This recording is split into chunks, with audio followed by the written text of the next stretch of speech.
All right, everybody. We are back. Part 2 of our UFC 272 post-fight coverage. It's the live post-fight show here on MMAfighting.com, and we got the whole crew here to react to Colby Covington defeating Jorge Masvidal and all the other big storylines that happened on another Saturday night in Las Vegas, Nevada. We got the whole crew here. We got Shaun Al-Shatti, we got AK Lee, and on site, we got Jose Youngs, the man, the myth, the legend, doing a tremendous job. And that's where we're going to begin, because we only have Jose for a few minutes. The man's been out just hustling his butt off all week long. So, Jose, let us begin with you. Colby Covington goes out there, defeats Jorge Masvidal. This fight was not very close at all. Masvidal had his moments, but for the most part, this was the Colby Covington show. This is a fight a lot of people expected. This is why the betting line was so high. Your thoughts on Covington's performance, and did anything surprise you in the fight? Is this the fight you kind of expected to happen? Well, if you remember the preview show, I actually picked Jorge Masvidal to play devil's advocate, and I kind of talked myself into him winning. Like I said, I was very hyper specific with my prediction. I thought Jorge was going to be losing the fight until he just kind of hurts Colby with something, either with a body shot or one of his patented running hooks or whatever, and then he was going to swarm him and finish him. And for a split second, I thought that was going to happen in the fourth round. So I guess I'm not surprised at how well Colby did. I'm very surprised that Jorge's cardio kind of failed him, because he's also said, my cardio is on point too. I run triathlons too. I can do this all day, this and that. So I'm not surprised that Colby won. Realistically, I think I said on the previous show, if I was a smart man, I would pick Colby. I am very surprised that Jorge's body kind of failed him, because I was on record saying Jorge hurts Colby. His killer instinct is not going to allow Colby Covington to finish that fight. And the second he drops Colby, I was like, oh man, that's a wrap.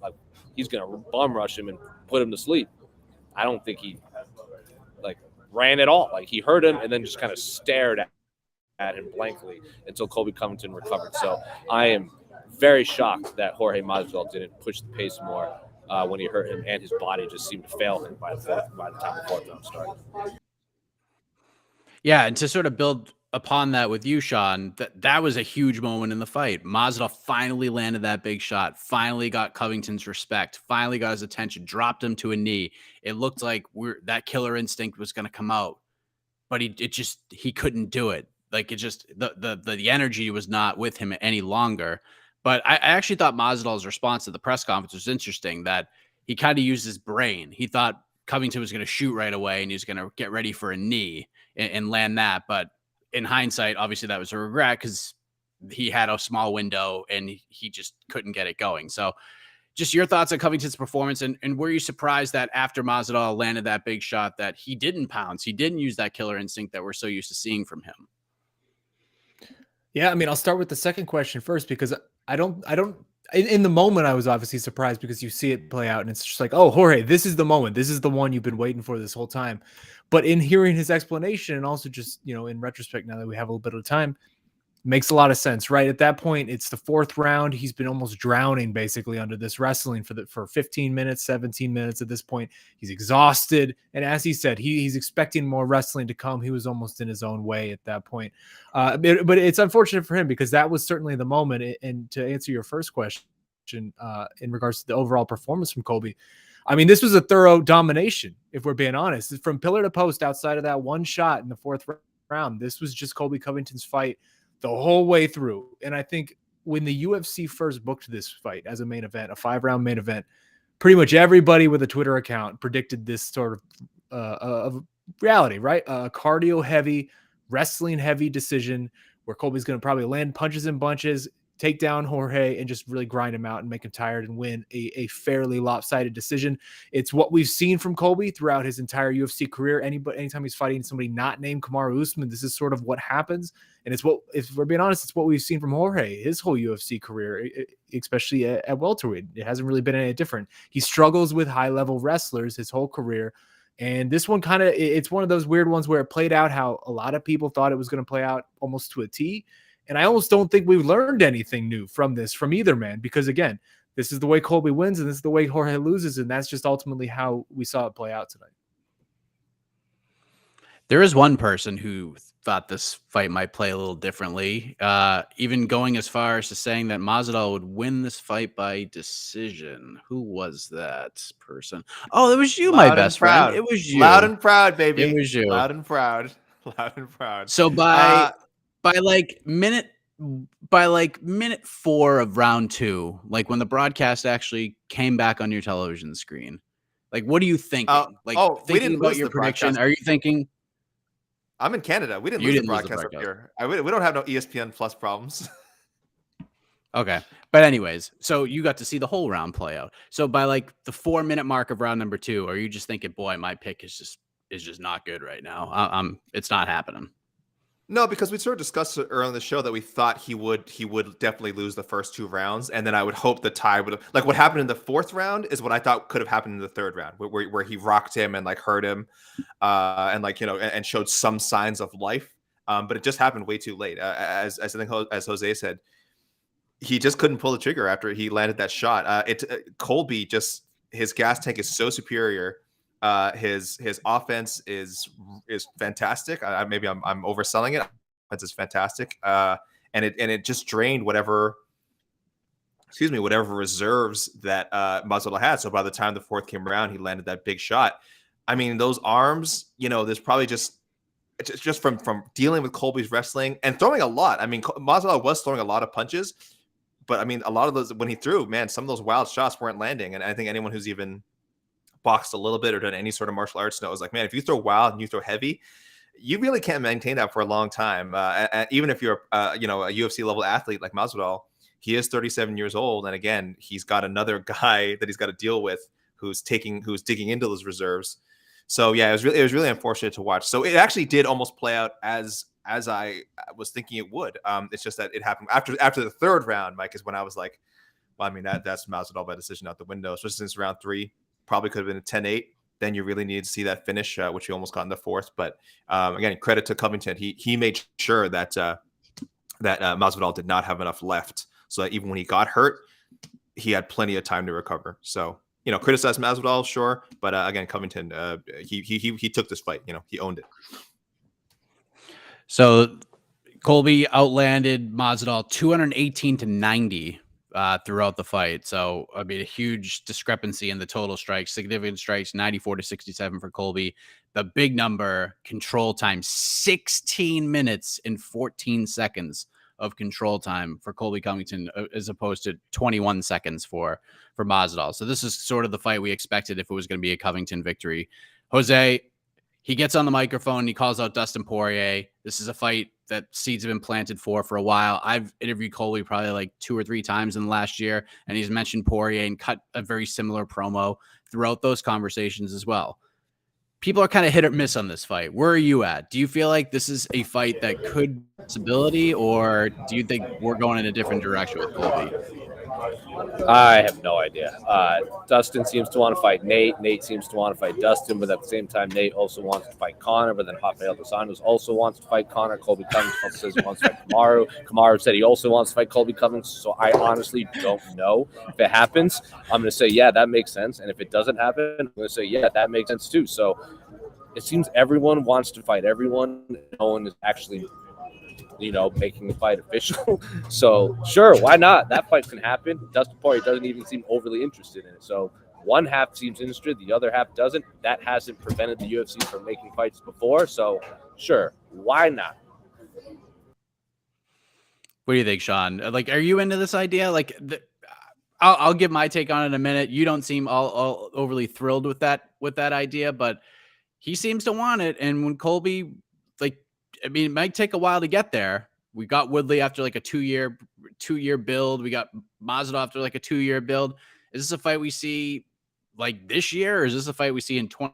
Is this a fight we never see between Covington and Poirier?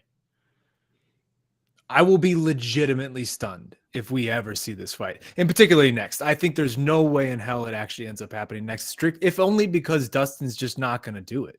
I think there's 2 reasons, right? Probably Dustin has already said this, that there's no chance in hell he's going to give Colby that type of opportunity to make any money off of him and use his name in any capacity that's a money-making endeavor. I totally believe Dustin when he says that. He is a man of principle, and he certainly seems very convinced of this idea that he's like, I'm just not giving you this opportunity, dude. But also, too, I mean, Dustin is a lightweight, and I know he's talked about moving up to welterweight, but I'm sure even in his heart of hearts, he knows as a lightweight who has historically struggled against wrestlers, moving up to a higher weight division to fight the second best wrestler in the entire division instantly probably is just not a great idea, especially for where he's at in his career. I don't think there's any way that this fight happens next. And to me, it was kind of a waste of a call out because I think Colby probably knows too that this fight's probably not going to happen. And there was maybe other stuff there for him.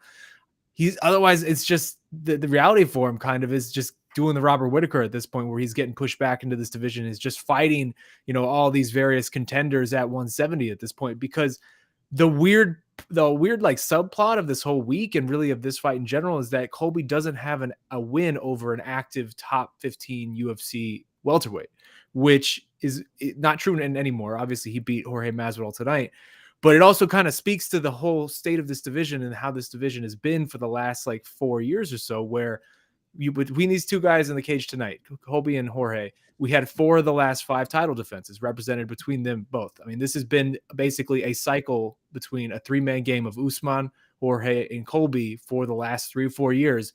And that has really done a number to this division just in terms of everyone else having to recycle and sort of be walking in place and treading water.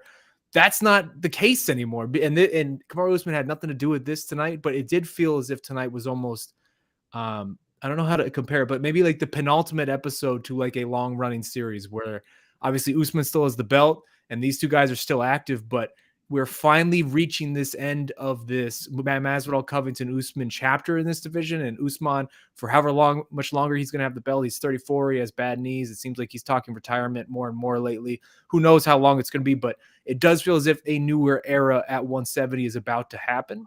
And tonight did feel like maybe the final bow on that chapter that has been this cycle we've been going through at 170 over and over and over for the last couple of years. So you'd have to say, AK, that if Shaun's theory is true, and there's obviously a lot of substance to that, Masvidal is out of this equation for the foreseeable future, right? So now what happens? Because one of the big questions was what happens to the stocks if a guy loses, and we said if Covington gets bolted, this is really bad for him. And all of us, at least in most ways, thought that a Masvidal loss wasn't a huge deal because he's a made man, so to speak. But after seeing him 50-40 forward out there, essentially, some people I saw set 50-43. I actually scored a 50-43 for Covington. Is there really a stock drop? Like, does his stock drop here? Like, it has to drop somewhat, right? Like, right? It has to. I don't know if it drops, but for him at this point at 37 years old, neutral is almost as bad as dropping. Like, it's a good thing. There's two other sources I want to talk about here. Dana White after himself was just kind of like, I don't know what to do with this guy. I know we signed him to a big contract earlier this week. We don't think that far ahead, and that's never a good sign. Like and I would hope Dana White's only speaking for himself, and that the people who are actually who actually handle like the front office stuff, like the actual signing of these things and negotiations, do have a plan for Jorge Masvidal, because I think that's a very silly thing to say. I like to believe that the other decision makers at the UFC have a bit of a are a bit more focused on what to do with Mr. Masvidal. And the other thing was his coach Dan Lambert on the MMA hour earlier this week, saying how Jorge can really do anything. I think he was trying to say, like, this isn't like a do or die thing for Masvidal as far as his life goes. He has interests outside of MMA. He has his own promotions. He has the bare knuckle, and then he has the icon fighting as well. And then he appeared on AEW, right? So it's interesting because we know he'd re-upped with the UFC. So there has to be some sort of commitment there, but also that he does have options. So I don't know how much of it is going to be in Masvidal's hands as far as what he wants to do next, or if the UFC really can sort of find this, find an appealing him, or even a series of matchups to keep him around, because he's really done everything that you can do now in the UFC outside from winning the undisputed title, and that is a very, very distant feat that he can go for now. That's really not in the question. So, are there fun fights for him? Maybe. Are they going to let him do stuff outside the UFC while the rest of the division kind of sorts stuff out? That might be something that happens. But yeah, pretty much he's in neutral, and that's not great. Outside of the fact that he, thankfully for him, has already signed a new deal. What do you think about that, Jose? Your thoughts on where Masvidal's stock? I mean, listen, business-wise, bank account-wise, doesn't drop that much, but the way people view him as UFC welterweight contender Jorge Masvidal, does the stock drop after tonight? 100%. 20,000 people booed him when he was doing his post-fight interview. He got cheered when he entered. 25 minutes later, he's getting booed. So I can tell you firsthand, people have already his stock has already dropped in the eyes of the fans in attendance, considering he got the hero's welcome. Colby Covington got booed, but when he entered and when he left, and Jorge had the one that flipped. So yeah, his stock dropped probably in the eyes of fans as a legitimate contender, but there's still fights for him to make money. He's still incredibly popular. So I think at this point, you just don't give him up. Intense wrestler, match him up with these like high level strikers. He also like Shaun has said, like kind of hints at retirement a bit. He goes back to the gym in a few weeks and he's getting beat up by the younger guys. He's probably gonna hang it up soon. I can't imagine he fights 2-3 more years. So I know depending on if Nate comes or goes, he's always talked about running it back with Nate. That's obviously a fight he can very easily win, and I'm sure the Leon Edwards fight is still there, especially if Leon comes up short against Usman. I think that's a fight that you can sell for both men, especially with them coming off losses, because they both have the bad blood. They were matched up against each other before. But in terms of the fans, stocks very clearly dropped, as I can tell you from tonight. But there's still money to make for Jorge Masvidal, which is the most important thing considering they're prize fights at the end of the day. It's a great point, and that's why you're here, to give the on-site perspective, Jose. But I know you have a million things going on. You have busted your tookus for us all week long, and we appreciate that. And I think at this point, I think it's only fair to let you go off and do your own thing, my man. Any final words for the peeps before you call it a wrap for this fight week? Yeah, the MVP of the fight week in terms of predictions is me. I told you Marina would not have beef at the end of it, and I told you Jorge and Colby were not going to hug in the cage. Someday, y'all will listen to me. That's a wrap.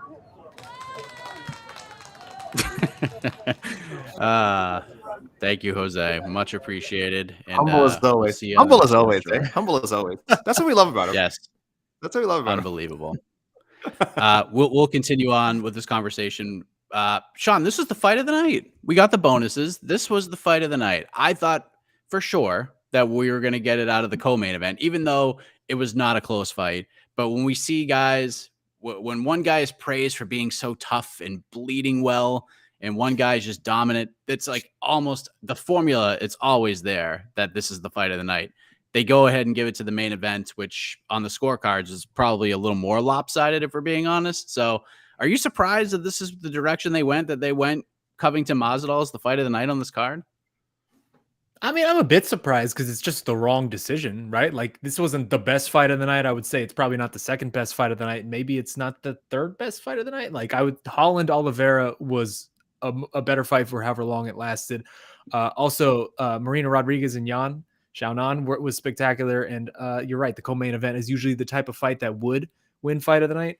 But I do want to revisit quickly the Masvidal question and sort of where he goes next, because I think this is a fascinating question that's just going to linger a bit in the ether as we move forward in this space just over the next few months and over the summer, because Masvidal, I still believe, comes out of this just as a star. And we mentioned this earlier in the week, where it's just once you become a star, like, it's really, really hard in MMA to reach that stardom level. But once you get there, it kind of stays with you for a really long time through losses and through whatever. Like, you have to really do a lot to lose that level of stardom where people want to watch you and they're tuning in specifically to watch you. Like, I feel like Masvidal comes away with this still having that to a certain degree. Like, the people in the arena weren't happy with the show that they saw, but they'll still tune in the next time Gamebred is headlining, a pay-per-view or a fight night or whatever. Like, he's still going to be that guy to a certain degree. Again, a lot of people felt like this was the most likely result. Just like, it's comparable to me to like the first Usman fight, where like he comes in there, loses a very lopsided decision, but in a way that we all kind of expected it to happen. This felt very similar to me. And honestly, like, I know it's not going to happen, but now would be the perfect time for that Conor McGregor mega fight that we all thought was going to happen a year or two ago, because you get a chance to refresh the brand against a big time striker with a big time name. And Connor's not going to come in there trying to wrestle with him. They could promote the hell out of it. They're both going to sell it.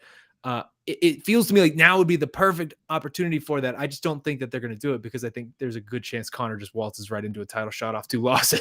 So like maybe that's just out the window. Maybe that doesn't happen. But honestly, for Masvidal, it might not be a bad idea to just kind of sit back for a second and reassess because this landscape is ever shifting. It changes every day. You never know who's going to come up. You never know what kind of big names are going to be available or what opportunities are going to be available at any given moment. Stuff changes so quickly. Like sitting back and kind of laying low for like 6 months and waiting for the right matchup, honestly, might not be the worst idea for this guy. Completely agree with you. Take some time and smell the roses a little bit. I know they're not going to smell all that great after losing to a guy. Yes, I have, and that's okay. I'm here with my friends and just talking to my friends at the bar. Do you guys think there's a chance, talking about waiting for the right matchup, that Masvidal doesn't fight again for the rest of the year? I do. No, I think you don't think he'll fight. You think there's a chance he won't fight again this year?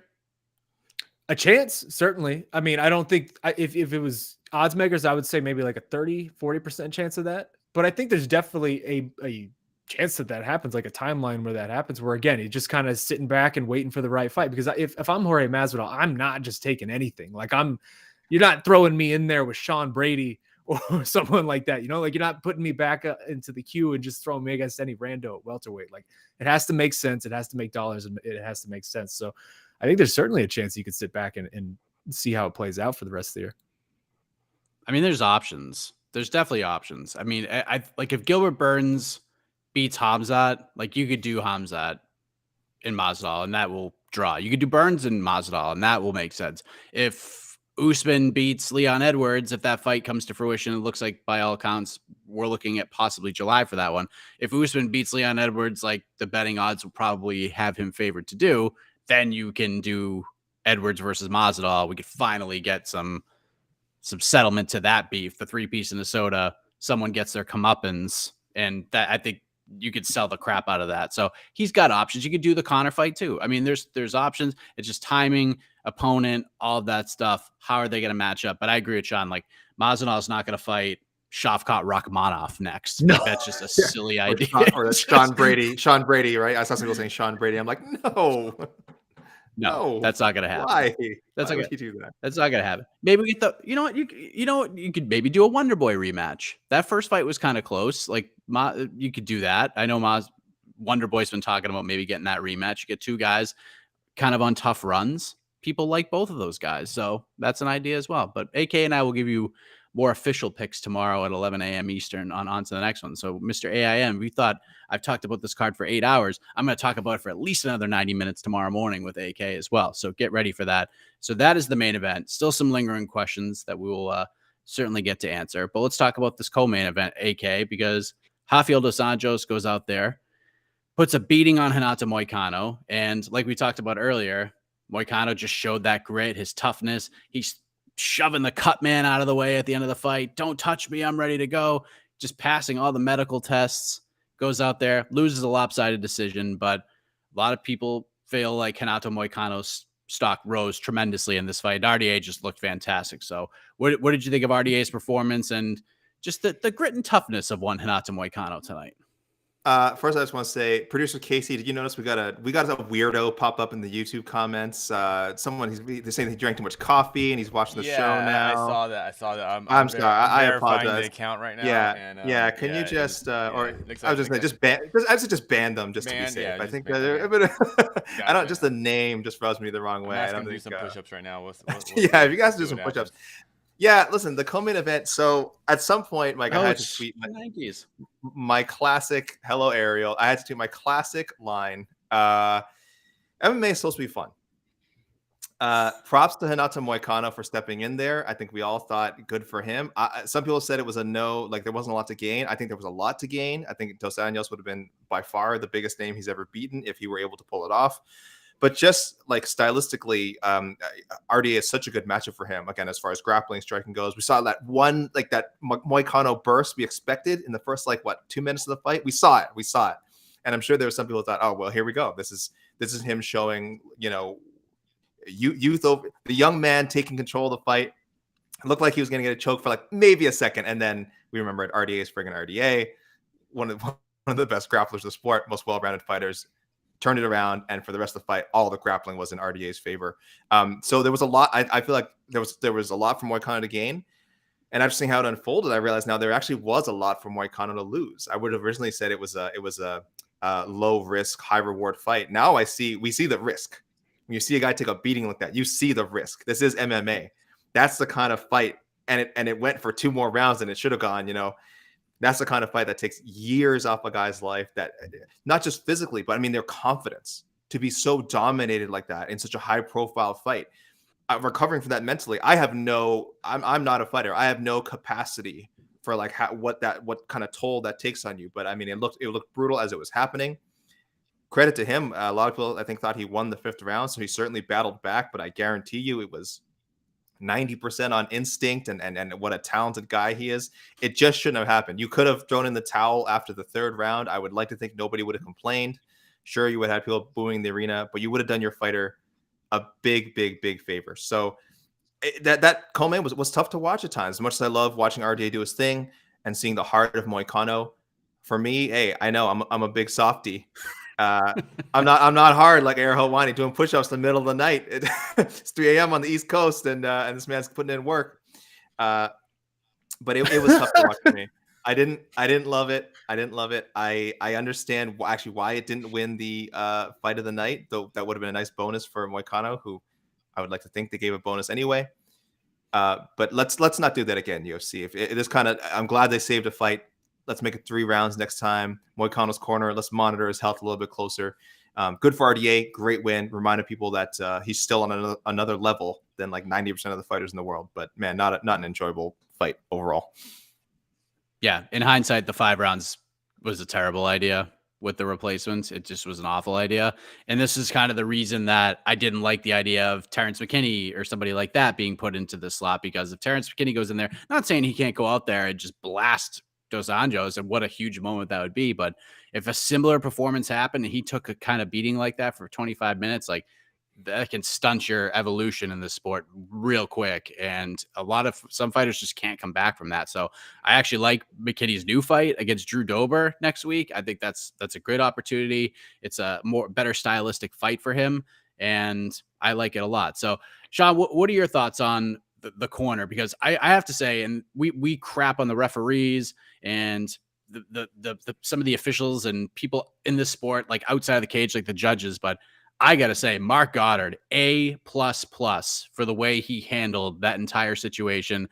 The doctor, I thought, was very fair, and Mark Goddard was trying to be very, very firm, but trying to still give Renato Moicano some sort of a chance. I thought he did a tremendous job, but at that point, it was kind of on his corner, on his team, to be like, Renato, like, you're a tough dude. I respect you, but live to fight another day, bro.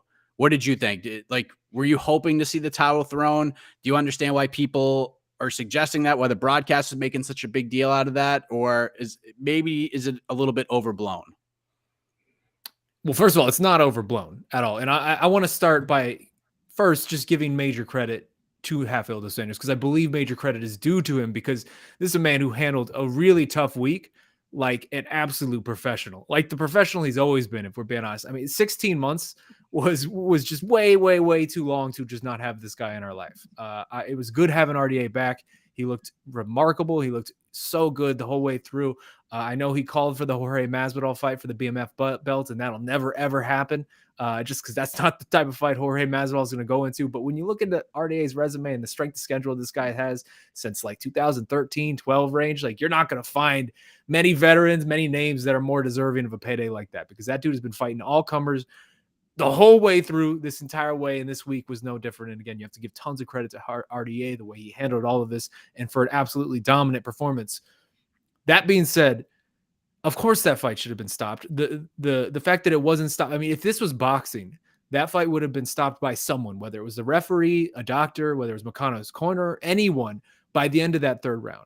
Like I know people want to award moral victories and say, oh, Renato Moicano, he's so good. He went out on a shield. All that is fake, man. Like, that's not real. That's not going out on your shield and all these like moral victories that people are awarding him right now. Oh, I have so much respect for Renato Moicano, which certainly I do. That doesn't mean anything in the grand scheme of things. He didn't get paid anymore to go out on his shield. He didn't, nothing positive happened for him by doing that. He's not going to get paid anymore in his next fight because he went on his shield. All he did was suffer the kind of beating that can take years off of a career for no reason. There was no reason this fight should have been 5 rounds to begin with. And he lost all the momentum and any sense of momentum he might have had. Like it was a rough spot for him to be in. And I know he's tough and he wants to gut it out. And I heard Casey earlier talking about the dichotomy that comes with this sport of just, it is half his paycheck. And you don't want to take that away from a guy if you're the coach or you're the cornerman or whoever. You can't take away that opportunity to get the other half of your paycheck. But at a certain point, you just got to call it quits and save and fight and live to fight for the next day. Because Renato Moicano, you look at his face at the end of that fight, it was not worth it. And it's not going to be worth it a year from now. It's not going to be worth it 2 years from now. It's definitely not going to be worth it 10 years from now to take the kind of beating that he did tonight, way past the point where there was any actual merit to it. Because I know we can't do one of these things where like, hey, a guy kind of mounted a late charge in round 5 and that's why the fight had to continue. Like that didn't matter in the grand scheme of things. RDA won, and it definitely looked like RDA took his foot off the gas because he was kind of just trying to let Renato live to see the end of the fight at that point. Like the whole thing kind of left a bad taste in my mouth. And again, major credit to both these men because they are incredible. The bravery and courage in that cage tonight just was out of control. But I didn't like seeing it, if I'm being honest, man. And I don't like to come onto these shows and be negative in any capacity usually, but like that was a really tough thing to watch. And yeah, absolutely, that should have been stopped, whether it was Moicano's corner or the doctor or whoever. Like somebody needs to look out for this guy because he cannot be. You can't ask the fighter to look out for themselves because again, they're getting half their paycheck just taken away if they lose. Yeah, and Shaheen, I was saying to you, I'd criticize Goddard a little bit. If you're getting to the point where you have to say, you're telling the corner, hey, if you guys don't stop it, I will. Probably just stop it. That's probably, if you're having to make that ultimatum, it probably has reached the point where you should stop the fight because clearly the corner is not going to do it. If anything, they're probably not going to respond well to the ultimatum. Now you've really put it on them. And the last thing they want to do is be put under the microscope and I don't know, but disappoint their fighter or disappoint the crowd. I don't know. I think the crowd might have been influencing them because they kept they were booing the doctor when the doctor came in to check, and it was just a lot of emotion, And I wish the corner could have just been a little more clear minded, and even Goddard just a little more clear about saying, just stop this. Where's this going? And as for the doctor, far be it for me to question his credentials. I'm sure he was doing his best, but I tweeted this earlier. If I was examining someone and they looked like Moicano did, I would not clear them to go to their job at the post office, much less go back out for another 5 minutes of getting their ass beaten by a former UFC lightweight champion. So hindsight 2020, I suppose, but I know a lot of us in the moment we're howling to stop. Like they should stop the fight, Yeah, it was weird. And to kind of be fair to Mark Goddard, just from what I think he actually said was, if his corner doesn't stop the fight, I'm going to take a look at Renato when he stands back up, and see how he reacts. Because at the end of that 4th round, he stumbled back into the fence and it was looking hairy. And I thought they were going to stop it right then and there. But Goddard wanted to make sure that, when he stood back up, he still had his wits to him and then had the doctor check him. And then Goddard said, all right, I'm giving you 30 seconds. You better show me something or I'm stopping the fight. And of course, Moicano comes out and lands big shots and things actually got a little hairy in those final 90 seconds. But yes, I'm kind of with you. I am told, just was texting back with Renato Moicano's manager, Oren Hodak, out of the hospital, back of the hotel, good to go. All good. So nothing major. Ready to fight next week. Yes. So we'll see him in we'll see him in a 5-round random co-main event at some random catchweight, and we'll have hopefully not be having the same conversation. So too tough. Good win for RDA. Good. I thought RDA had a tremendous week. Honestly, I'm with you, Shaun. Tremendous week. Handled everything well. He's got that sort of chip on his shoulder that he called Islam Makhachev's bluff. So I'm glad he didn't go out there and call out Islam. I know some people suggested that. I love the fact that he just kind of no-sold the whole thing and went to the BMF idea. He went to Conor at the press conference, and great. You just completely no-sold Islam, which is exactly what you should have done. So well done, and good stuff right there from Renato Moicano and Rafael dos Anjos. So Bryce Mitchell, Shaun Al-Shatti, this guy is an absolute terror. what a performance against Edson Barboza. Now, if you listen to the preview show, I'm not going to pat myself on the back, but I pretty much predicted this exact result, that Bryce is just going to, it's just going to be a rough night for Edson Barboza. Now, I didn't think Bryce Mitchell was going to go out there and start dropping dudes with strikes, but that is what happened in the first round. And then Bryce just took over and just put a beating on Edson Barboza, 30-26 on my card at worst. I honestly thought the worst scorecard of the entire night was Sal Diamato's 30-27 in this card, because this is not a 30-27, and that's not giving Bryce Mitchell the respect he deserves for the dominant performance that he had tonight. So, Shaun, Thug Nasty, is this guy a legit contender to you? Or are you sold for sure after this performance against Edson Barboza tonight? I'm so glad that you just hit on that scorecard. Because I'm going to ignore your question for a second, because the fact that it's 2022 and we still have guys out here who have been doing this basically every weekend for like the last like decade, like Sal D'Amato has been doing this. Like, this is all Sal does seemingly. He's there at every fight. I don't know what it takes to get a 10-8, but like apparently for some of these guys, you still need to see a near death to get a 10-8 scorecard. Like, it's absolutely ridiculous. Judging remains one of the most frustrating things in this sport. And it's just how Sal, you have been doing this for so long, man. How is there no 10-8s there? It's utterly ridiculous. But anyway, yes, Bryce Mitchell, man, we miss this guy a lot. Like, just how I said, 16 months is too long to wait to see RDA. Like, Bryce Mitchell just sauntered in here after like a 17-month layoff and slapped down like a 30-25 on Edson Barboza. Like, however you want to frame that is incredibly impressive. This dude was basically the forgotten man at 145. There are two forgotten men at 145, him and Arnold Allen. And he in particular has been forgotten just because we haven't seen him in the pandemic era. He's been completely gone this whole time while we've been doing shows every month. So just to see him back and have that cook him to the bone type of grappling that this man brings, it was impressive, man. Very few people do that to Edson Barboza. The people that do that to Edson usually end up pretty damn good and in pretty good spots in their career. So I'm really excited for this one. I mean, Bryce Mitchell, he's a fun personality. He's got a lot to say. And he's 6-0 now in the UFC. He's totally undefeated in the UFC. And when you beat someone like Edson like that, I think it's high time to start matching you up against the elite of the division, because I think very highly of Edson Barboza. And at this point, I really want to see just how real of a talent we have with Bryce Mitchell here, because to me, you look at 145, a lot of good options. You could kind of go two routes, right? You could go middle ground and give him somewhere like a Calvin Kattar, see if the UFC feels like he needs one more to really get thrown into that upper echelon. But if it's me, and I saw some people talking about this on Twitter, like, I just throw him right in the deep end at this point. I give him like someone like a Brian Ortega, see what our old friend Brian is doing up these days, and just see if he's ready. See if Bryce is ready for that type of thing. Because can you imagine the scrambles and the mat exchanges that you would see in that one? I feel like it's sink or swim time for Bryce Mitchell, and that's very exciting to me. Tonight's performance kind of blew me away in a way that, like, I expected Bryce to win, but I didn't think it was going to be this dominant. That was just pillar to post. I would have given him a performance bonus tonight, AK, if we're being honest. I really would have. I mean, it's rare that a guy who gets a decision win gets a performance bonus, but to do it in that type of situation, as dominant as he did against a guy like Edson Barboza, I would have had no issue with him getting a performance bonus. In fact, I predicted him getting one, and he didn't. So your thoughts on his performance, because it was phenomenal. It really was phenomenal. And it's one of those performances where you actually feel bad for a guy like Edson, because that must have been just an absolute miserable 15 minutes in there with him. Not just miserable, but a reality check. There are these fights that they make where they put you against a younger opponent, and it's kind of just a litmus test for them. And once one of those guys like gets past you, and so clearly, you really have to question again how much do you have left. Now, stylistically, of course, this is a very difficult matchup for Edson Barboza. I'm sure if you match him up with that you can match him up with strikers. There's a lot of great fights and some wins still to be had. So it's not like I'm not reading Edson Barboza's last rites, but pay-per-view main card again.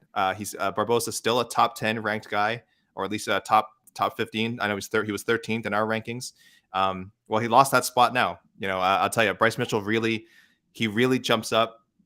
I say Barboza. This was one of my two fights that I picked wrong. I thought I had picked Barboza to win, but in my mind, if Mitchell was going to win, I thought it was going to be a blowout. So for me, it was either going to be a Barboza finish or if it's the other way and goes to a decision, it would have been the way that it played out. That the grappling is just too much, and this is how a lot of people thought it would be, and they were spot on. A lot of people who picked this fight were spot on.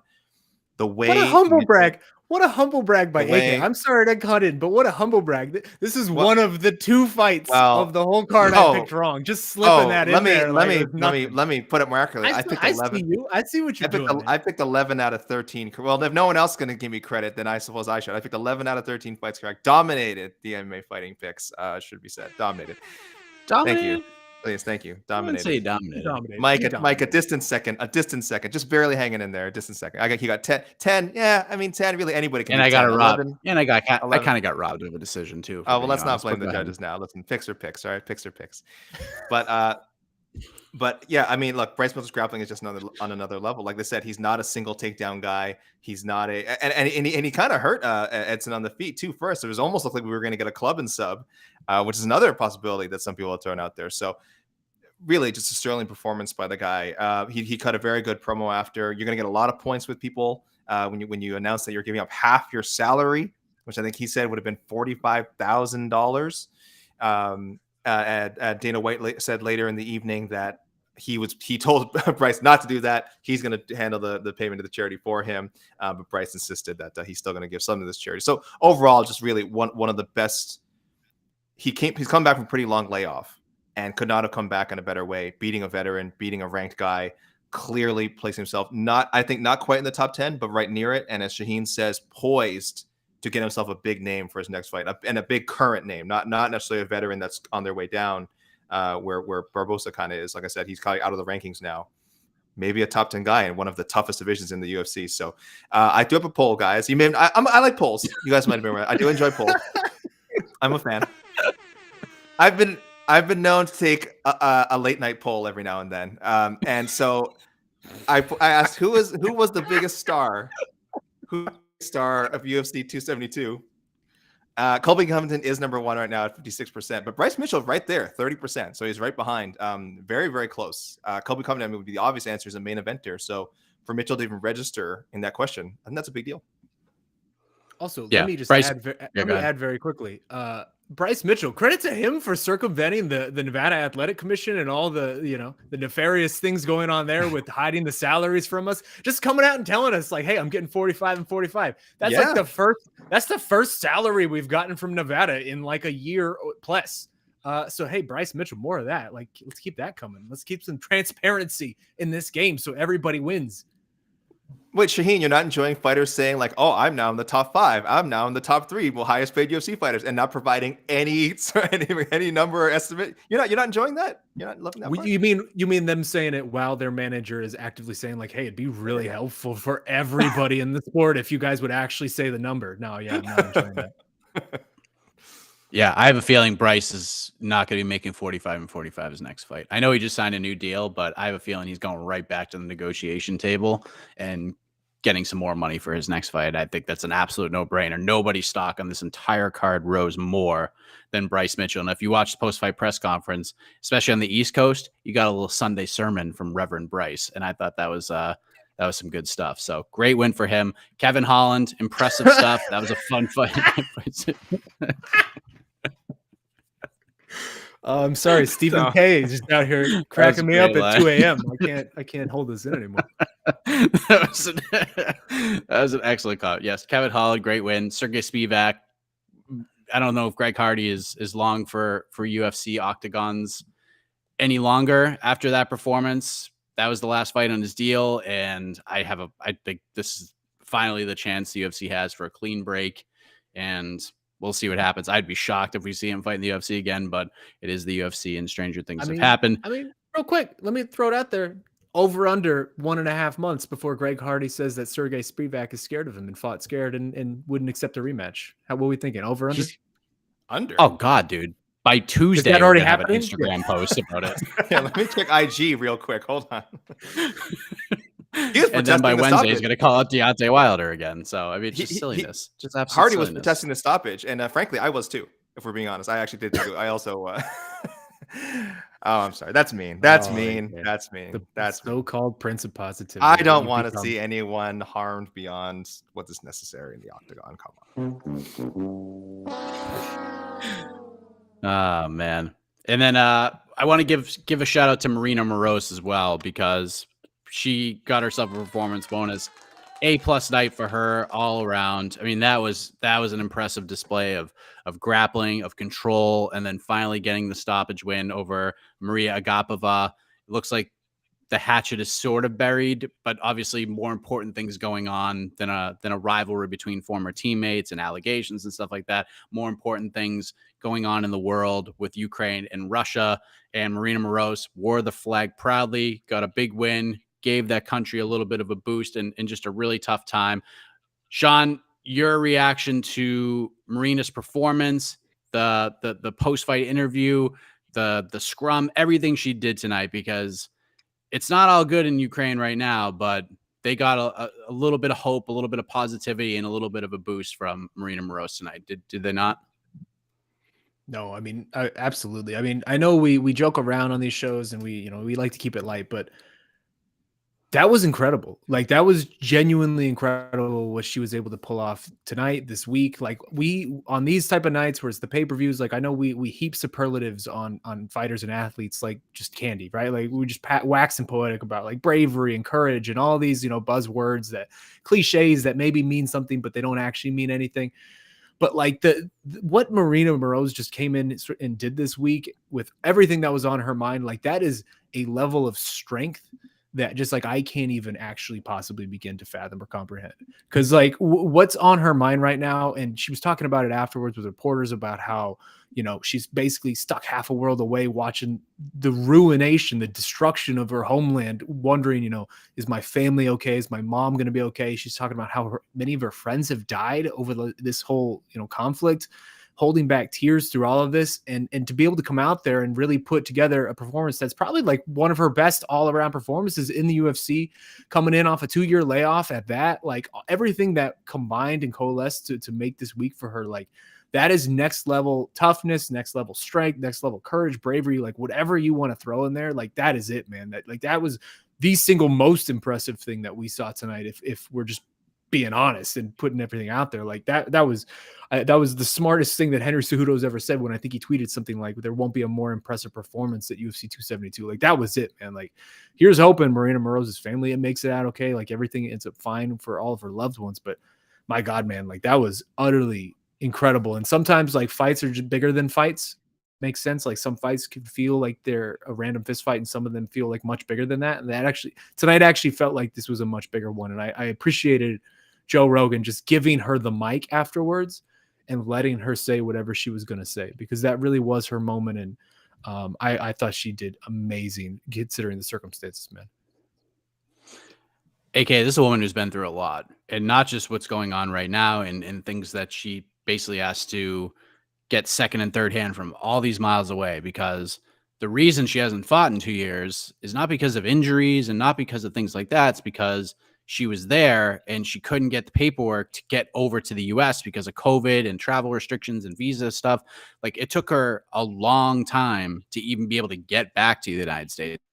And she finally gets back to the United States. She's getting ready to finally get back in the octagon. And then fight week, this is what's happening. This is what's on her mind. This is the stuff she has to deal with, which, by the way, she's fighting a very dangerous and destructive striker in Maria Agapova, someone who she's quite familiar with because they've trained together for a long time at ATT. So there's so much emotion built, that all the things that were said between these two women going into this fight, and now to deal with all this, the last 2 years, all of that, how impressive was Marina Moroz tonight, all things considered, because this is just unbelievable stuff. Yeah, what an incredible story. I think people also kind of just forgotten how good Marina Moroz was. So I like that she got out to such a quick start in the fight, and I was like, man, this is making a statement. So anyway, it's good for her too. I bet once she got in there, I want to believe that she was able to. A lot of athletes say this, that they're happy to compete. It lets them, put aside their problems and their concerns and everything that's on their mind. I think that's probably impossible for Marina Moroz, but I do think that in this fight, it lasted a little under 9 minutes, so like a little bit over the halfway mark of round 2, she was kind of able to escape let out whatever aggression, whatever, frustration she's feeling inside. Not like not in a way like, oh, I'm gonna hurt Maria Agapova because of everything that's happening back home, but just a general release of tension. So it was great to see, and for her to speak, I mean, relatively composed after, and to be able to say that speech. I mean, I don't know how she was able to do it. Like, there just must have been a million things racing through her mind. I don't think she planned what she was going to say after. It was just from the heart. And as you mentioned, I know Casey mentioned it during the post-fight press conference, Rogan really did do a great job of just letting her have the mic. I'm glad the UFC didn't try to cut her off. They didn't worry about, because I'm sure they have business interests with Russia. I'm sure there's many thoughts, on their side, like, man, do we just let her go off? And they did, and she handled it well. I don't think she said anything that should be taken as offensive to anyone. She just doesn't want there to be war in her homeland. That's not unreasonable, right? So, but yeah, I got really credit to Joe, because it looked like she was confused for a moment. I think she was like trying to give the mic back to him, and he was kind of like, just do it, just say what you got to say, and it made for a really nice, genuine moment. And whatever's next for her, again, she might want to take a break. She might want to get back in there as soon as possible. But this is a moment that she can be really, really proud of, regardless of what happens with the rest of her career. She should look back on this and as something that was really special. Yeah, I spoke with her for about 35 minutes before this fight, and I mean, a lot of passion coming from her. She's super serious about this. She's so excited to get back in there and have that moment. And, when I asked her about the whole situation, it was like really fresh. Like, we haven't gotten nowhere near to the point we're at right now. So it was like, okay, we're at this early stage where they're kind of, Russia's kind of entering the country, but they're not really doing anything. There's nothing destructive going on. And then as she arrives to Vegas, that's when everything really changes. And man, kudos to her. Congratulations on the win, the bonus, and good on her. Well done. Jalen Turner, well done. Great performance from him. Marina Rodriguez, have to imagine, barring something crazy, her next fight will be for the belt. I don't think this is enough to skip Carla. It better not, but she should be waiting in the wings for the winner of that fight. Nick Negumereanu, he won, but did he win? I don't know. He got to win and gets second half of his paycheck, so good on him. Umar Nurmagomedov is the real deal. Dude is super legit. Ooh, Tim Elliott, wow. Gritty fight. Go watch his post-fight scrum. Honest Tim, I'm calling him from now on. You'll see why when you watch the post-fight interview. The scrum on our YouTube page. Ludovic Klein, fun fight with Devontae Smith. Split decision. I don't know what fight this judge is watching. Probably still Sal D'Amato. I don't know how you score that fight for Devontae Smith, but it is what it is. And then Dustin Jacoby, gritty win over Mikhail Oleksiejczuk, and apparently he's had a whole litany of injuries heading into that fight too. So gritty card, some grueling fights, some grueling performances. Now we turn it over to the peeps for a few questions before we get out of here. Yeah. Memorable card. You mentioned Umar, man. It's like yeah, I totally forgot. Umar should be like one of the most talked about fighters in this card. The way he just like ran through Brian Kelleher, but like so much other stuff happened. Yeah. Can you imagine being a UFC contender at this point and like Khabib comes and goes and like he's hyper dominant and it's just like, oh man, I'm glad I didn't have to like get stuck fighting Khabib. Like I missed that window. And then all of a sudden you like think the Khabib era is over. And now like there's like 7 Nurmagomedovs just invading the sport. Makachev, all look like monsters. Hamzat. Dude, they're like I might have 2 Nurmagomedovs ranked in the bantamweight top 15 pretty soon. Like I already have Saeed my number 15. Like the Nurmagomedov versus Nurmagomedov title fight that's inevitably going to happen in some division is going to be awesome. I can't wait for that. But also B, like I feel such pity and remorse for the poor graphic designer who has to figure out the kerning on that and like figure out how to actually put the words in a way that will make sense on that poster, because that's happening. Like it's going to happen at some point. It's whether it's next year, the year after it, at some point we're getting Nurmagomedov versus Nurmagomedov in a title fight, and I can't wait for it. And guess what? There's no escape. You can't go to Bellator to escape it, because maybe the best Nurmagomedov of all is over there with he was in the corner tonight. I saw him he was cornering them too. Oh, I know. Oh man, right. Those guys and their crazy beards. All right, let's get into this thing. Here we go. I mean, do we have to start with Jed? All right. Can you imagine how different RDA's career would have been if he hadn't gotten injured ahead of the planned McGregor bout? I mean, that's just one of those questions. I don't know if we're ready to dive deep into I think about this 6 times a day. There's not a honestly, it's like if I'm just not doing anything, like you're having a moment of quiet like reflection, and there's a lot of things pass through your mind, and then at some point it's like, God, what if RDA hadn't hurt his foot before the McGregor fight? Like there's so much changes. Can I say a hot take on this? I feel like this is a moderately hot take. Oh my gosh, be nice. Outside of RDA being like richer, I don't really know that much changes.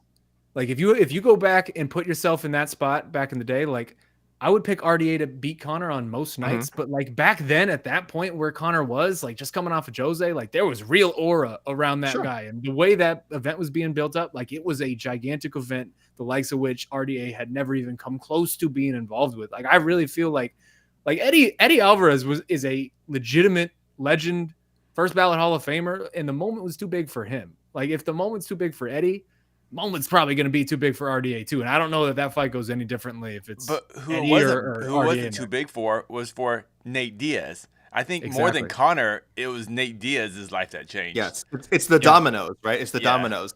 Does Nate Diaz become suddenly this mainstream star? Because Conor still becomes a star somehow. Conor was already a star. Already a star, but becomes a superstar somehow. It was Nate Diaz that I think that really the path changed. Yeah. The Nate Diaz thing, and then if RDA beats him, I do think it does change Conor's trajectory a little bit. He's already a massive star. He's still going to become big, but man, I don't know. That it would have affected him. RDA, I think it changes his trajectory as well. Obviously, if he beats McGregor, I mean, it just takes him. Not again, it doesn't make him as big as Diaz because he's just not that personality. He's not going to do that, but it does put him on a little bit extra level of fame. So man, I think about it all the time. It is funny. I think it just leads to that division doesn't get stuck for two years basically, and then Habib is just champion much quicker, and we maybe that never changes. We get like a few more Habib fights because Habib already had destroyed RDA. Like he would have just come in, mauled him, won the title, and then like we would have just had a few more like chances to see him dominate the top guys. Probably would have been more fun. Maybe why can't that timeline have happened? All right. Al Content. Wait, he was somebody else, wasn't he? He used to be Al Mack. Al Mack. Al Mack. Okay. Moicano didn't get paid enough for the amount of brain damage he took tonight. I mean, we don't really know that, but we're hoping. I think I know that he paid enough. Yeah. No, let's hope he got one short note. He should get a short notice bonus. He should get a bonus for having to fight 2 more rounds than necessary. Like I don't even mean after it happened. I mean like. If every fighter who gets signs up for a non-title 5-round fight should get paid more. I mean, we know that's not happening. That is what should be happening. And 3, yes, after the fight, there's better be some backstage discretionary bonus headed his way. So there's like 3 separate kind of bonus, and he probably should have won fight of the night too. Yeah. So there's like literally 4 like bonuses that should be sent his way. UFC, take care of this man, please, because so much of that was unnecessary. AK, can I let you in on a secret? Do it. None of that's happening. We don't know that. I'm just telling you, like, it's probably not going to happen. He definitely is underpaid. He definitely didn't get paid enough for what happened I got kind of depressed when I realized that Greg Hardy, outside maybe the main event guys, made the most on the card. And Greg Hardy is not underpaid, by the way. Yeah. Greg Hardy is not underpaid. He's actually paid. He's actually one of the few fighters probably that's paid properly. Yeah. It's just that's just. I would bet maybe RDA came close to Megan with Greg's make just because he's been in this for so long, former champion. Yeah. But other than that, you're probably right. Yeah. We never mentioned Greg Hardy's pay as one of the reasons why I think he keeps getting put on main cards. Because again, there's people that the matchmakers answer to, and I'm sure there's accountants that go like, they'll kind of like, hey, we're paying this guy whatever pretty decent 6 figures. No, you're not. You can't throw him on the prelims. Like this is an investment that we have made. So we never bring that up as a reason for why he's always on the main cards. Yes, we did. We all did. His pay? His pay? Yeah. Jed brought it up.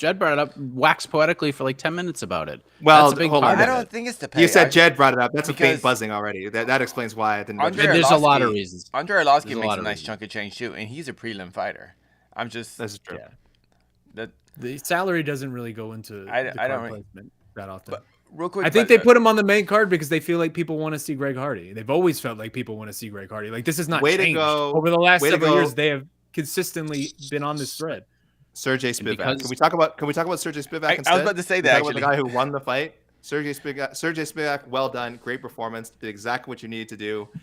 Didn't try to get cute with it because I mean, certainly if you tried to stand and bang, God knows what could have happened. took him right down, and really ragdolled him. I mean, really had fun just kind of dragging him around, throwing him around. It was kind of hilarious to watch, if we're being honest. So, Sergey, hey, he's got some nice wins. Greg Hardy, he beat Tai Tuivasa. Let's not forget. I know it was a while ago now. Probably a very different Tai Tuivasa. He beat him, though. But he beat him pretty clean, submitted him. So, Sergey is right on that cusp. I don't think he's quite in the top 15, but I mean, he's a talented guy. I mean, he could get up. As Jed always says, this is heavyweight. A couple of wins, Sergey Spivak could be top 10 by the end of the year. So, congrats to him, man. Like, hats off to Sergey Spivak. Actually, That is why that fight was first on the main card, because it wasn't getting out of the first round and someone was getting finished brutally. Either Hardy was going to do the punching, or like I said all week, Spivak gets one takedown, the fight is over. That still didn't justify. I still have a weird issue with this. It looked like shit. Yeah, right, we gotta move on. We gotta move on because we can't talk. We're not really talking about Greg Hardy, but why did the two most dominant wins on the card didn't get performance bonuses? I kind of understand why Umar didn't get it because he was such a favorite, but why didn't Spivak get it? Oh, because his opponent was garbage. I mean, I wouldn't give him if the UFC believes in him, I don't understand. Yeah. The UFC believes him, yet he's garbage. I just think it's a weird thing. You always say opponent quality matters. He fought maybe one of the worst fighters in the UFC. So because I'm okay with him not getting a bonus point. Kevin Holland's performance will be remembered more, not for the finish itself, but for the thumbs up at the end. Oh, that was meme great. will live on forever, ever and ever. We will be seeing that meme for the rest of our lives on social media. Yep. And then Marina Moroz, if she did not get a bonus, we'd be having a much different conversation on this post-fight show. So I think for the most part, I didn't have an issue with the bonuses. If you wanted to give Bryce Mitchell the bonus over Kevin Holland, I wouldn't have had a problem with that. But Marina Moroz damn sure was getting one. But I just find it so odd. As a fighter, he did exactly. Went in the fight, took 0 damage, won the fight, didn't even break a sweat, and yet I don't walk out for an extra penny. I don't understand the sport. The move was to not do a fight of the night and just do 4 performance bonuses. There you go. Yeah. Yeah. Speaking of, just a lot of love from Moicano. Sure. It's good. Yeah, that's great, but it's not going to help him. That's not going to help him. Yeah, and let's not encourage this, guys. Please, let's not encourage this damn going out on your shield behavior. I know it's great in the moment. Check in with Moicano again in 30 years when he can't remember his 4th grade math lessons, all right, or can't remember like one of his kids' names, all right? Then trust me, it's not as glorious down the road. Yeah, not as glorious. So I know it'll be the Prince of Positivity. That's a horrible thing to say, Watch our story on I forgot his name. I got that Morocco Spencer Fisher. Watch that. Yeah. He won a lot of won a lot of bonuses, and let me tell you, he regrets what he needs to do. What he needs to do is call Calvin Kattar on the phone and talk to Calvin and his team and be like, what did you do? How did you do it? We're going to do the exact same thing. That's how you need to do it, because Calvin took the time. He came back better than ever and put the boots to Giga Chikadze, and that was maybe the best performance of his career. So after taking maybe the most vicious beating we've ever seen in the UFC from Max Holloway. So not good. But I mean, if we see Moicano fighting in June or July, which I don't think will happen, but then we'll have some other questions. Yeah, because Moicano has all the talent to be a top 10 guy. Absolutely has the talent to be a top 10 guy. Last thing on Moicano, though. Was it a mistake, not for the fight to go so long, but was it a mistake to take this fight? No. If he's going to be out for that long, and we're talking about he ain't going to forget, he ain't going to remember his 4th grade math lesson or whatever, it was still the right thing to do. Okay. Yeah, he couldn't have anticipated he would take a beating like this. No one goes into a fight thinking I'm going to get just completely bludgeoned there's no way. He wouldn't have thought it was going to go like this. Fair enough. For him, it's an opportunity. He's coming in short notice. It's kind of a way to shortcut up the division. He wasn't going to get a big fight like RDA anytime soon. So it's kind of that you take these shots when you can get them. So no, I'm sure he would do it again if he had the chance. Sure. Blake A. Jalen Turner was the biggest star, no doubt. To finish someone like Malarkey like that is incredible. Yeah, man. Yes. Sean, he is fun to watch. Jalen Turner is super fun to watch. He looks like a middleweight at the lightweight division. He's just a giant, and he's just smooth. The confidence is there. He's got a little swagger to him, which if you go back and watch some of his regional fights and then Contender Series, and then right when he breaks in the UFC, you could see the talent was there. You could see the ceiling was really high. And obviously he's tall enough to maybe reach that ceiling, but now you see the ceiling getting a little bit higher, and he's starting to feel it, starting to get that swag to him. And you saw it in that Malarkey fight tonight. How good is this guy? Are we looking at a player here at 55? I love it. I absolutely love it. I am on the Jalen Turner bandwagon. A little quick story about Jalen Turner. So my first time ever like experiencing him, meeting him, whatever, was UFC 229, which was the Conor Habib card. And so I was at Media Day for UFC 229, which used to be the old Media Day setup, where it was just a big room. You had everybody on the card there, and you had an hour to basically just figure out what you were going to do and talk to whoever you wanted.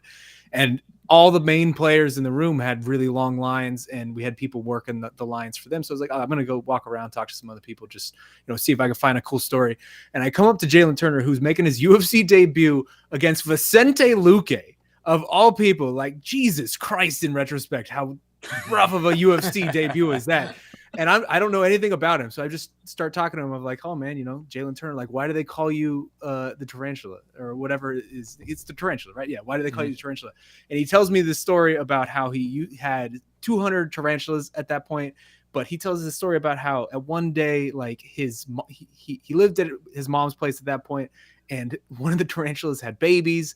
And while they were out, the babies escaped from the actual tarantula cage or whatever you have for them. And so just all of a sudden there's like hundreds of tarantula babies just running rampant among this poor woman's house. And she somehow did not kick her son out of the house at that point. Like, that is my living nightmare, the idea of that. But I left that conversation just being like, dude, like, this guy is A, interesting, and B, massive for this weight class. Like, he was fighting welterweight then, and he was even big for welterweight.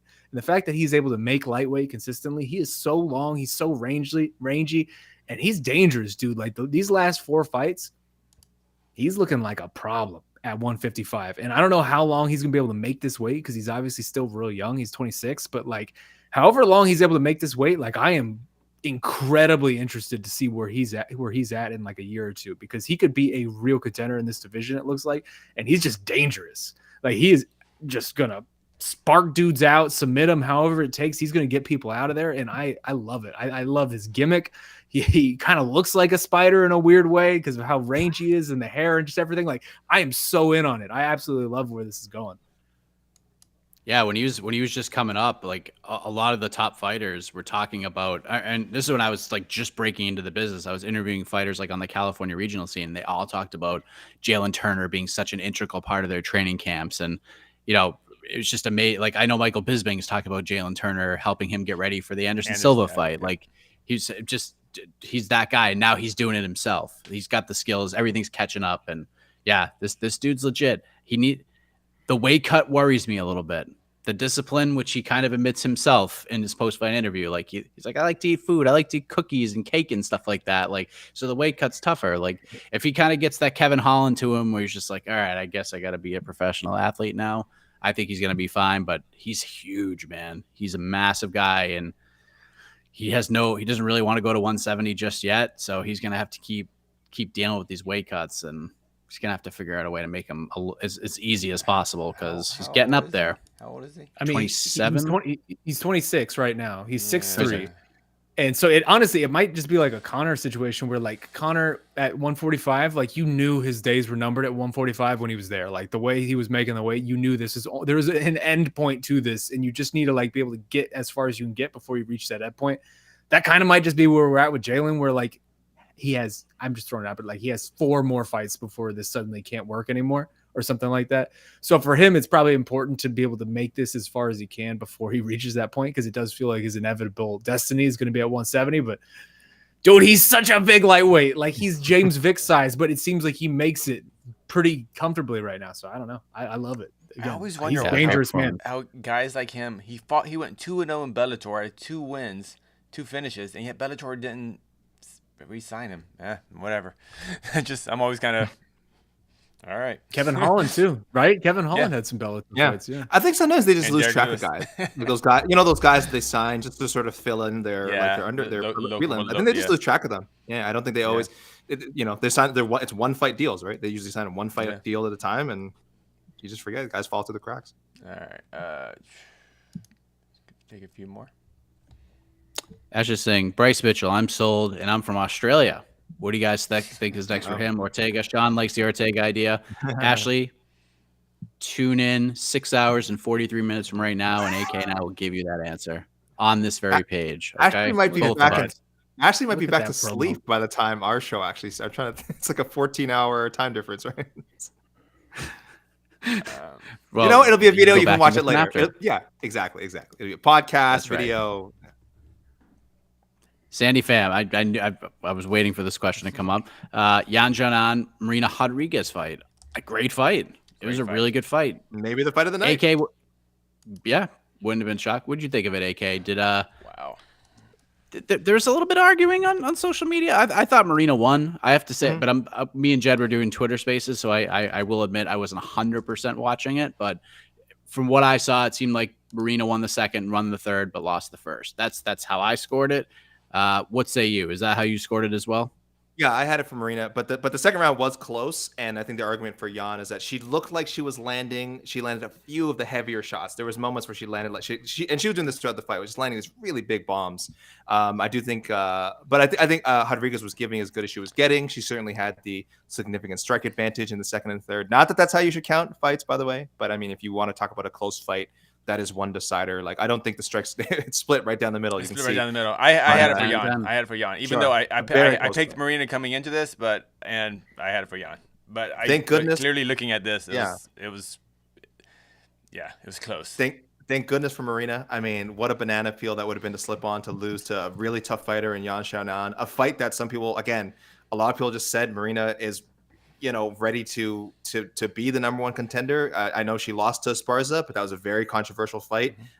If you go, I know we don't have that many decisions for that. I believe it's mostly Rodriguez scores for that fight. So this was a dangerous fight. Yan Xiaonan, before getting trucked by Esparza, was 6-0 in the UFC. I mean, she's a really good fighter, and she showed it. She showed it tonight. One thing I tweeted out was like, this to me, I know it's now 2 straight losses for her, but this to me, if anything, reinforces that she could still be a player at 115 pounds. I don't see 2 straight losses for her. Esparza, terrible matchup for her, but she went toe to toe with Rodriguez again, the number 1, number 2 contender, however you want to look at her. I saw a question earlier in the chat. Why was she so emotional? I think, again, just coming off a loss like that to Esparza, we've been talking about a lot about fighter mindset today. Man, what does that kind of thing do for your confidence? I'm sure she was shook after getting like just totally dominated by Esparza. So to come back and put on a very, very strong, gutsy 3-round performance, whether she thought she won the fight or not, she just lets all that emotion out after. It didn't surprise me at all that she was crying. I was like, yeah, man, that must be something to go to war like that and really prove again to yourself that, yeah, damn, you are a contender. You are a legitimate top 10 strawweight in the entire world. So it was great to see. But yeah, I love the fight. I actually wish it had gotten the fight of the night award. And Rodriguez has got to get a teleshot somewhere down the road. And Xiaonan, or Jan, I should say, let's revisit that a year from now. And hopefully we at the very least get Yan happening in a card someday. Shout out to Jen Rashu. Let's make that happen. What did you think of it, Sean? It was good. I mean, it's as good as it gets. I actually thought Yan Xiaonan was a very live underdog if you're looking at the card from a betting perspective, because I think she closed it around a plus 225. And in a matchup like that, Marina's not going to try to take her down. It's going to be, they're just going to stand there and trade. And Yan Xiaonan is a very good striker, and people forget that because of the loss to Carla. But this fight delivered in spades. I thought it was great. 2 very fun fighters, 2 very technical strikers, just got after it. What did you think? No, yeah, I agree. I think it was one of the best fights on the entire card. And I mean, it was good for Marina Rodriguez to be able to get that win, because it did feel like she was kind of in this weird no man's land. And if she would have dropped the ball here right at the precipice of it, like AK said, that would be a really tough beat for her. I had it scored for her 229-28. But I probably want to rewatch that one just in case, because it did seem like there was a split, and there was a couple close rounds there. But ultimately, I don't think it's the type of win that gets her to leapfrog over Carla, in particular because Carla has that win. But I mean, she has to be right there. Like, I hope that we can get this Rose Namajunas Carla fight on the books soon, so we can get this division moving again, so that Marina doesn't have to sit out like a year just waiting for this title shot. Because that's sort of the unspoken thing right now, is like we're all proclaiming her as this next woman up after the next woman up, but like the first one isn't even booked yet. So hopefully that can get on the books soon, so this division doesn't get really slowed down. I love Rose, but it seems like when she's champion, we don't get that many strawweight title fights. So hopefully this reign is a little bit different than that. But yeah, I thought it was a great fight. One of the best fights on the card. And the fact that it was on the undercard remains incredibly silly to me. It should have been the first fight on the pay-per-view. It should have been the first fight on the pay-per-view. I don't care about stupid heavyweights that nobody cares. No one's talking about Sergey Spivak. No one's talking about it. Shout out Sergey Spivak. With respect. Shout out Sergey. Not even the UFC cared. This fight should have been up there. All right. Right. But more people watched Marina Rodriguez win on ESPN than they would have on the pay-per-view. But it's status. It's the argument. status. It's the status. It's the conversation. It's the conversation. We don't talk about more involved in the conversation if you're on the pay-per-view. It's just Yeah, I mean, we weren't even talking about Sergey Spivak, so I mean, it is what it is. It's speak for yourself. I've got a lot to say. I'm just disappointed. I'm disappointed in the UFC. Disappointed. I know. You're not even mad. You're not even mad. You're just disappointed. Is Masvidal in the Legends Fighter League now, where he only fights in fun fights with veterans for the rest of his career? I don't know that those two things. I don't equate those two things together, because the Legends Fighter League is like the dudes who really should be retired, but they're just fighting each other. So like that's okay. Like I'm cool with that if the old guys want to fight the old guys. The Fun Fights League is a different league entirely, right? Like that's. I get what he's saying. It's who are top contenders in the welterweight. Like he's not fighting the Bradys. He's gonna be fighting the Robbie Lawlers, the Matt Brown, the Wonder Boys, guys we don't think are the Matt Browns. Which I think is the right place for him at this point. Like he's that star. He's that guy who can carry. The answer is yes. Then for the question, he's the A side of any like matchup like that for the most part, unless it's like one of the few guys who's not maybe like a Connor or a Diaz or whoever. But like like Jorge could still have a very good career for the next couple of years, just doing these fun fights and again being the A side to somebody else that feels like a fun stylistic matchup. Like there's plenty out there for him. Sure. Does Masvidal continue to be a major draw tonight? Yes, he does. Yeah, will he be headlining pay-per-views and non-title fights?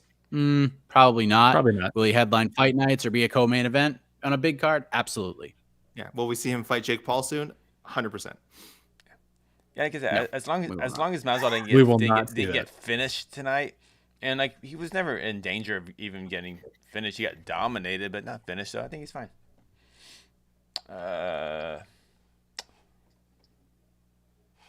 Take one more. Find the best one. One more. We'll find one more. I will say that Colby was doing like a ton of damage to him. Man, Colby was at some point was lighting his ass up at some point on the field. I mean, the wrestling was the basis of it. Was there any point where you go, oh man, they got to stop this fight soon? We're right. We're no. But, that's what I mean. But when he had him against the fence and was landing just like a ton of unanswered strikes. No. A few of the chokes. A few of the chokes. Yeah, a few of the chokes felt like they were getting close. Like a few of them almost felt like they slithered in, but Jorge, I thought he was going to crank him on his jaw, but I think he knows what he's doing. To say you can't like the narrative from Masvidal about this fight. I mean, and I know he'll mention it like a little bit, just kind of being sarcastic, but you cannot say this is a crotch sniffing performance. Colby, not at all. Colby sunned him tonight. I mean, he sunned him. Just took him down, did whatever he wanted, and I mean, this was not a competitive fight at all. Outside of the one shot that Masvidal landed. I scored a 50-43. I thought Colby got a 10-8 in the third and the fifth. It didn't happen. We got 150-44, but I mean, this is one-way traffic. There's no crotch sniffing. There's none of that. This is a one-sided beating. And that's it had a Leon Edwards versus Nate Diaz feel, where there was a one moment. I mean, obviously the moment came just that one part. End of the fight. Just that one part. But the same moment, there was a moment happened, but he took such a beating to get to that moment that he couldn't follow up that moment. Like obviously Masvidal was so beat up from the. But Nate followed up. It just too late. Nate did the whole thing. Remember? Watch it again. Nate that was like what everyone went crazy for. Like Nate was like, God, follow up. But Nate landed more shots after that. Like he didn't just rock him once and then the bell rang. It wasn't exactly the same. What I'm saying is like that beating, but there was that one moment that because Masvidal had that one moment, there's still a little bit of light into the tunnel. Like Nate has that one moment. Colby did I think you're totally wrong about that. Colby did a lot more damage to Masvidal than Edwards did to Diaz. I mean, Colby was like you guys. The finish I was thinking of was when he had him against the fence and was just landing unanswered. And Masvidal was moving his head. He was all right, but he was getting. Oh, he was rope doping. He slipped quite a few. He slipped quite a few. Sure, he did, but he was also getting hit. He was, and that wasn't the only time. That was one part. He was getting hit. Like watch the fight again. people want to talk about that one shot. I'm not gonna Masvidal watch hit that him fight with. again. Yeah, Dude. Colby cracked him with some clean shots. Like this wasn't just volume. People were asking why did Masvidal keep getting backed up to the fence. I'm like, because when they were throwing and exchanging, like Covington was legitimately hurting him. That there's a reason the cage got cut off. It wasn't just bad strategy or whatever, or just pressure. He was hurting him in some of those exchanges. So I got to give Covington credit. I mean, he really was. I talked about this on the Q&A. Someone asked, whose striking is better, Masvidal or Colby, and I was like, well, it all depends on how worried you are about the wrestling. If you're worried about Colby's wrestling, Colby's striking will be a lot better. If Masvidal is worried about the wrestling, Masvidal's striking isn't as dangerous. So Colby uses his wrestling and makes him a much better striker. He mixed the martial arts. By the way, again, I'm trying to put a stop to, but I mean, people just keep doing it, Casey. by the way, just to put a stamp on it, for context, significant strikes in the Edwards-Diaz fight. Leon landed one more significant strike than Nate did. Really? In overall strikes, Nate Diaz almost 50 more strikes total than Leon landed, 130 to 83. Total. So, and then 77 to 76, Leon Edwards for significant strikes. So totally different circumstances. I guess my mind, or when you kind of see people chatter online, I think maybe I felt Leon was much more dominant in that fight than I remember. He was winning the fight. He was winning the fight as far as not taking damage, but his Not a lot of output was damage. not. Yeah, his output was not significant. Not obviously nowhere near Colby Covington. Very different style of fighters, but No. I thought Absolutely. Colby had Masvidal in a lot more trouble than Edwards ever did Diaz. And again, Edwards clearly won that fight, but he won that fight in the way you win MMA fights. It's All right. and that's fine. I'm not criticizing that, but Colby was really did a ton on offense today. Well, I'm not going to rewatch either of those fights, so I'll take your word for it. You can hit the music, Casey. Yeah, I was looking for it. Or is it? Can we stop mixing the martial arts? What was my Yeah. hashtag I said earlier? Hashtag keep the martial arts apart. Keep the martial arts apart. Keep the martial arts apart. It's very easy to chant. We'll get it. We'll get the rhythm down there. Hashtag this is my new thing, guys. Let's stop mixing the martial arts. There's too much. Late. Justin Jacoby went for a takedown, and I was like, whoa. What are we doing? Stop it. This is what happens when if you it's guys- 4:30 in the morning. It was late. Listen, if you guys still want some MMA drama, looks like Conor McGregor is on the Twitter rampage again. Not on the rampage, but he's out there tweeting. And the more tweets he does, probably the more dramatic it will get. So if you're looking for something to do, head on over to Conor's Twitter because it looks like he's very active on there. So that's it. UFC 272 in the books. AK and I will be back in about 6.5 hours to talk some matchmaking. Sean's got a call coming out tomorrow. It's not over yet, is what we're trying to say. It's never But over. here we go. So for Sean, for AK, Casey on the ones and twos, and all of you, appreciate you very much. I am Mike Heck. Good night, everybody, and good morning to some of you. Keep the martial arts apart. Keep the martial arts apart. Keep the martial arts apart. Keep the martial- Oh wait, It's like Donna Martin graduates.